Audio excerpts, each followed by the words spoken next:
Supreme court اصلاحات act کو آج اس کو کالعدم قرار دے دیا گیا. سیاست پہ اس کے کیا اثرات ہوں گے؟ کیا اس کے بعد میاں نواز شریف صاحب کی واپسی بخیریت واپسی ممکن ہو سکے گی یا نہیں؟ اور نون لیگ کے لیے کتنا بڑا یہ اپسیٹ ہے؟ کیا واقعی آپ کو لگ رہا ہے عباسی صاحب اپسیٹ ہوئی ہے نون لیگ اس سے آج کے نہیں دیکھیں، اپسیٹ کی بات نہیں ہے، بات ہے پارلیمان کی اور سپریم کورٹ کی ریلیشن شپ کی.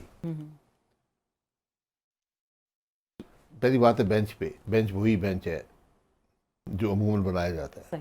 بدقسمتی ہے کہ جو آدمی آج سے 2 مہینے بعد چیف جسٹس ہوگا وہ اس میں شامل نہیں ہے. بار بار یہی بینچ بنتا ہے اور فیصلے دیتا ہے. پھر آپ نے پارلیمان کا انتظار کیا کہ اپنی ٹرم پوری کر لے. پہلے بھی کر سکتے تھے. تو یہ قانون بنانا پارلیمان کا حق ہے، اس کی تشریح کرنا سپریم کورٹ کا کام ہے. سپریم کورٹ پارلیمان کے کام میں انٹرفیئر نہیں کر لیکن سکتی. سپریم کورٹ کا اس فیصلے میں یہ بھی کہنا ہے نا کہ آپ ہمارے اختیارات میں مداخلت نہیں کر سکتے، ہماری کسی بھی آئینی اختیار کو آپ اس کو کالعدم قرار نہیں دے سکتے یا آپ اس میں اس طرح سے ترمیم نہیں کر سکتے. سپریم کورٹ کا خالق کون ہے؟ پارلیمان. آئین کس نے بنایا؟ پارلیمان. وہ قانون بنا سکتا ہے، آپ اس کی تشریح اپنی مرضی سے کر لیں. آپ قانون کو کالعدم قرار نہیں دے سکتے. یہ پارلیمان کا حق ہے قانون بنانا، آپ نہیں لے سکتے معذرت سے. چلیں یہ ہو سکتا ہے یہ آپ کی بات وہاں تک پہنچ گئی، لیکن ہو سکتا ہے کنٹیمپٹ لگ جائے گی آپ کی مہربانی سے. چلے اللہ نہ کرے کوئی ہم نہیں چاہیں گے ہمارا پہلا شور آپ کے اوپر کوئی ایسی مہربانی ہو جائے. آپ سیاستدان ہیں، آزاد ہیں، آپ کی اپنا ایک انڈیپینڈنٹ اوپینین ہے. فیصلوں پہ تو دیکھیں ہم بات کر سکتے ہیں، فیصلہ اگر آگے اس پہ بات کر سکتے ہیں. آپ کو میاں صاحب کی واپسی لگ رہی ہے کہ باقی آئیں گے؟ الیکشن اب اناؤنس ہو رہے ہیں آلموسٹ، نگران وزیر اعظم بھی آنے والے ہیں. میاں صاحب آئیں گے؟ جی میاں صاحب آئیں گے. میاں صاحب اپنے وقت پہ آئیں گے. یہ فیصلہ ان کا ہے، علاج وہ کروا رہے ہیں. کب آئے گا سر؟ تو یہ فیصلہ ان کا ہے، ان کے ڈاکٹرز کا ہے. آپ نہیں کر سکتے. یہاں پر آئیں گے، آپ نے اسکانڈر ڈکلیئر کیا ہے، آئیں گے، آپ ان کو ضرور جیل بھیج دیں، لیکن ان کی اپیلوں کے فیصلے کر دیں. اپیلیں 4 سال سے پڑی ہیں. نگران جج سپریم کورٹ کا تھا، جو جس جج نے فیصلہ کیا اس نے کہا مرنے سے پہلے میں بلیک میل ہوا ہوں. اب رہ کیا گیا اس کے اندر؟ تو آپ کو نہیں لگ رہا تھا خود کر دیں؟ آپ کو نہیں لگ رہا تھا کہ ایسے موافق حالات نہیں تھے 1.5 سال کے دوران؟ چھوٹے بھائی کی حکومت تھی تو بڑے بھائی آ نہیں سکے. لوگ بہت اعتراض کرتے ہیں اس حوالے سے. اس بات کا چھوٹے بھائی بڑے بھائی سے کوئی تعلق نہیں ہے. پرائم منسٹر کچھ نہیں کر سکتے. پرائم منسٹر کے پاس کوئی اختیارات نہیں ہے کسی کو ریلیف دے سکے. کوئی اختیار نہیں ہے. یہ بڑی غلط سوچ ہے کہ پرائم منسٹر اپنے بھائی کے لیے کچھ کر سکتا ہے. کچھ نہیں کر سکتے. سر 50 روپے کا اسٹامپ تو انہی بھائی نے جس پہ ان کو باہر بھیجا تھا، بالکل دیا تھا. وہ تو کیا تھا تو واپس پوچھا جا سکتا ہے. عدالت پوچھ سکتی ہے کہ نہیں آئے، آپ نے جو کچھ ضمانت جمع کرائی ہمارے پاس لے آئے. یہ ان کا حق ہے. لیکن ابھی جو چلے آپ کو لگ رہا ہے کہ وہ ان کا حق ہے کہ ملک کا وزیر اعظم اپنے بھائی کے لیے کچھ کر لے گا، غیر قانونی کام کر دے گا. نہیں، غیر قانونی ہم قانون کے دائرے میں قانون میں کوئی جگہ نہیں ہے. میں خود کوئی جگہ نہیں ہے کہ آپ کسی کو ریلیف دے سکیں. لیکن اگر جیسے ابھی چلیں اس معاملے کی ساری بات کی جاتی ہے، بہت زیادہ تنقید بھی ہوتی ہے کہ chairman PTI jail چلے گئے، مقدمات کا سامنا کیا، میاں صاحب نہیں آئے، تو اس حوالے سے ظاہر بات ہے سوالات تو اٹھتے ہیں. چیئرمین پی ٹی آئی 1.25 سال گھر لیٹے رہے، پولیس کو پیٹرول بم مارے، جی ایچ کیو پر حملہ کیا، کور کمانڈر کا گھر جلا دیا. جب کنوکشن ہوگی گرفتاری تو ہونی تھی نا.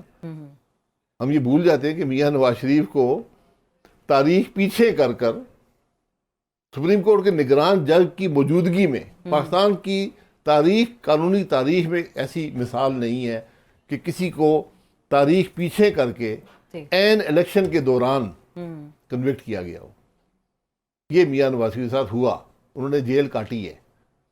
عمران خان صاحب بھی کاٹ لیں گے. تو کیا اس کا مطلب وہ جو بات مریم نواز کہتی تھی انصاف کا پلڑا برابر ہوگا، انصاف کا ترازو برابر ہونا چاہیے، لیول پلینگ فیلڈ ہونی چاہیے، تو یہ ویسا ہی یہ قدرت کرتا ہے، یقین کریں. اچھا، ظلم کرنے والا ظلم کے نشانہ بنتا ہے.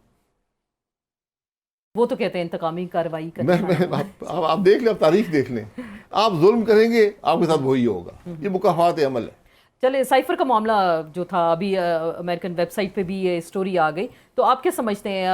ابھی ہم پہلے بھی بات کر رہے تھے کہ رانا ثناء اللہ صاحب نے کہا ڈائریکٹلی کہا کہ جی آرٹیکل 6 لگے، آفیشیل سیکرٹ ایکٹ کے تحت مقدمہ چلے گا. آپ کو لگ رہا ہے اب اس کے حوالے سے بھی کوئی نئی قید بننے جا رہی ہے چیئرمین پی ٹی آئی کے لیے؟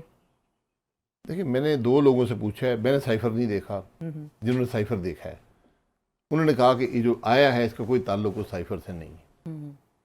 یہ پتہ نہیں کسی نے ایک اور جھوٹ یہ وہ تو نہیں ہے جو بہت سارے جرنلسٹ کہتے ہیں ہمارے پاس بھی کاپیز ہیں اور ہم نے بھی یہ دیکھا ہے، یہ وہ کڑی تو نہیں ہے؟ وہی ہوگی، مطلب اس کا لوگ کہتے ہیں جنہوں نے دیکھا ہے سائفر کہتے ہیں اس سے کوئی تعلق نہیں ہے۔ چلیں ابھی جو حکومت کی کارکردگی کا تو آپ نے ذکر کیا، 5 سال کا بھی ہم نے پارلیمان کا ذکر کیا، آپ کو کیا لگتا ہے؟ ابھی آپ نے کچھ دیر پہلے کہا کہ prime minister, sitting prime minister اپنے بھائی کے لیے کچھ نہیں کر سکتا غیر قانونی، چلیں آپ نے ساتھ میں یہ بھی کہا قانونی میں گنجائش نہیں ہے، گنجائش نہیں ہے، تو جو کچھ پاکستان کرے کے گا عوام غیر کے لیے قانونی کیا ہی کیا سر؟ ہوگا۔ پاکستان کے عوام کے لیے انہوں نے کیا کہ لوگ پوچھتے ہیں آپ باہر نکل جائیں، مائک لے کے جائیں نہ جائیں، پیٹرول کہاں پہنچ گیا، ڈالر کا ریٹ کہاں پہنچ گیا، مہنگائی کہاں تک 200% تک بڑھی، تو یہ اس کا ذمہ دار کون؟ دیکھیں ان باتوں کا جواب وزیر اعظم اور وزیر خزانہ دیں گے، لیکن چونکہ میں اس پارٹی کا ممبر ہوں، میں حکومت میں نہیں تھا، تو بوجھ ہمیں ہی برداشت کرنا ہے، پولنگ اسٹیشن پر ہمیں جواب دینا پڑے گا۔ بالکل، تو اس کا جواب ہم دے پائیں گے کہ اگر ہم حکومت میں نہ آتے تو ملک کے کیا حالات ہو، اس کا کسی کو علم نہیں ہے۔ جو مہنگائی ہوئی ہے اس کی وجوہات ہیں، ہو سکتا ہے کچھ ہم سے بھی غلطیاں ہوئی ہوں، اور میں نے بار بار کہا ہے کہ اگر آپ اس نیب کے ادارے کو رکھیں گے آپ کا ملک نہیں چلے گا۔ یہاں کوئی فیصلہ نہیں کرتا، تو چلیں نہ بیوروکریٹ کرتا ہے، صحیح، نہ پولیٹیشین کرتا ہے، نہ وزیر کرتا ہے، نہ وزیر اعظم کرتا ہے، نہ کابینہ کرتی ہے۔ لیکن آپ لوگ تو آزاد تھے 16 ماہ، تو نیب ختم کر سکتے تھے، پی ڈی ایم 13-14 جماعتیں پارلیمان کا حصہ تھی، مل کے کوئی قانون سازی کر لیتے جہاں 54-55 بل ایک دن میں پیش کر دیے، یہ بھی کر سکتے۔ یہ ہماری غلطی ہے، 5 ترامیم ہم نے کی ہیں، لیکن اس سے کوئی فرق نہیں پڑتا۔ جب تک نیب کا وجود ہے اس ملک میں کوئی حکومت کے اندر کوئی فیصلہ نہیں تو ہوگا۔ اس کا مطلب کہیں سے نیب کا وجود برقرار رکھا گیا ہے سیاستدانوں کو ٹھوکنے کے لیے؟ سیاستدانوں خود رکھا ہے، سیاستدان ختم کر دیتے۔ تو پھر آپ یہی کہہ رہے ہیں نا ابھی مکافات عمل ہے وہ اس کا شکار ہیں، کل جی کو کل میاں صاحب تھے، ہم کل شکار کو ہوں گے، میں جانتا ہوں، میں بار بار کہتا ہوں غلط قانون کا اثر ہمیشہ سیاستدان پہ ہی ہوتا ہے۔ پوری تاریخ پاکستان کی دیکھ لیں، بھری پڑی ہے۔ جو قانون بنا ہے، سب سے مشہور مثال ہے ذوالفقار علی بھٹو صاحب کی، انہوں نے کہا تھا کہ فورن وکیل ریپرزینٹ نہیں کر سکتے پاکستانی عدالتوں میں، جب ان کا خود کیس آیا ضرورت پڑی تو وہ قانون آڑے آ گیا۔ اس لیے ہمیں قانون بناتے وقت، اور خاص طور پر جو تجربہ کر چکے، 25 سال کا نیب کا تجربہ ہو چکا ہے، یہ ادارہ ملک کو نہیں چلنے دے گا۔ تو لیکن پھر بھی آپ لوگ اس کو چلیں پھر بھی دل سے لگائے ہوئے ہیں، لیکن آپ اتنی تلخ باتیں اکثر کر جاتے ہیں، تو پارٹی کیا کہتی ہے؟ پارٹی برداشت کر لیتی ہے تنقید کو؟ میں نے کوئی غلط بات کی ہو تو میں ذمہ دار، میں غلط کی بات نہیں کری، سوری، میں تلخ کی بات کر رہی ہوں، آپ تلخ بات کر میں نے کوئی تلخ بات نہیں کی، میں نے حقیقت بیان کی ہے۔